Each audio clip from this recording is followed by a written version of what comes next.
and it is pushing knowledge of that thing.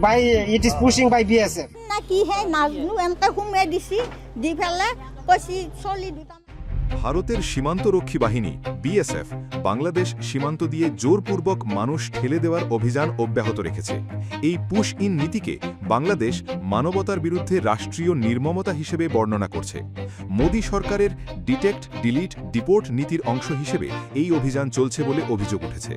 Border guard বাংলাদেশের তথ্য অনুসারে প্রায় 2489 জনকে 2025 সালের মে থেকে 2026 সালের জানুয়ারি পর্যন্ত ভারত থেকে পুশ ইন করা হয়েছে। সাম্প্রতিক সময়ে এই অভিযান আরও তীব্র হয়েছে। গত 4 জুন 2026-এ বিজিবি মাত্র 24 ঘণ্টায় 10টি পুশিং চেষ্টা প্রতিহত করেছে। ঝিনাইদহ সীমান্তে প্রিজন ভ্যানে করে 30-35 জনকে ঠেলে দেওয়ার চেষ্টা হয়। বেনাপোলের সাদিপুর সীমান্তে 31 মে 13 জন নারী শিশুসহ ঠেলে দেওয়ার চেষ্টা ঠেকানো হয়েছে। বিএসএফ গুজরাট, রাজস্থান, দিল্লি, মহারাষ্ট্র সহ বিভিন্ন রাজ্য থেকে বাংলাভাষী মুসলিমদের ধরে এনে সীমান্তে নিয়ে আসছে।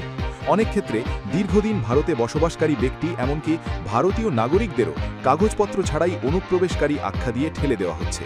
নারী, শিশু ও গর্ভবতী মায়েদের রাতের অন্ধকারে নো ম্যানস ল্যান্ডে ফেলে রাখার ঘটনা মানবাধিকারের চরম লঙ্ঘন বলে সমালোচনা হচ্ছে। আসামের মুখ্যমন্ত্রী হিমন্ত বিশ্ব শর্মা খোলাখুলি ঘোষণা করেছেন রিপ্যাট্রিয়েশন ট্রিটি ছাড়াই পুশব্যাক চলবে। মোদী সরকারের এই নীতি ধর্মীয় প্রোফাইলিংয়ের স্পষ্ট উদাহরণ। সিএএর আওতায় হিন্দুদের সুরক্ষা দিয়ে বাংলাভাষী মুসলিমদের লক্ষ্যবস্তু বানানো হচ্ছে।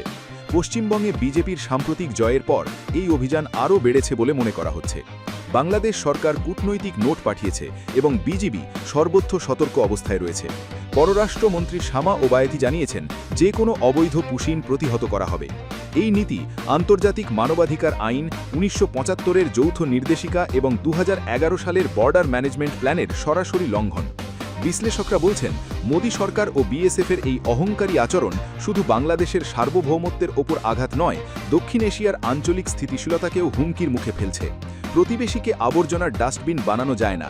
সমাধানের পথ হল দ্বিপাক্ষিক আলোচনা, যৌথ যাচাই বাছাই এবং মানবিক প্রক্রিয়া। বাংলাদেশ আন্তর্জাতিক সংস্থাগুলির দৃষ্টি আকর্ষণ করতে যাচ্ছে।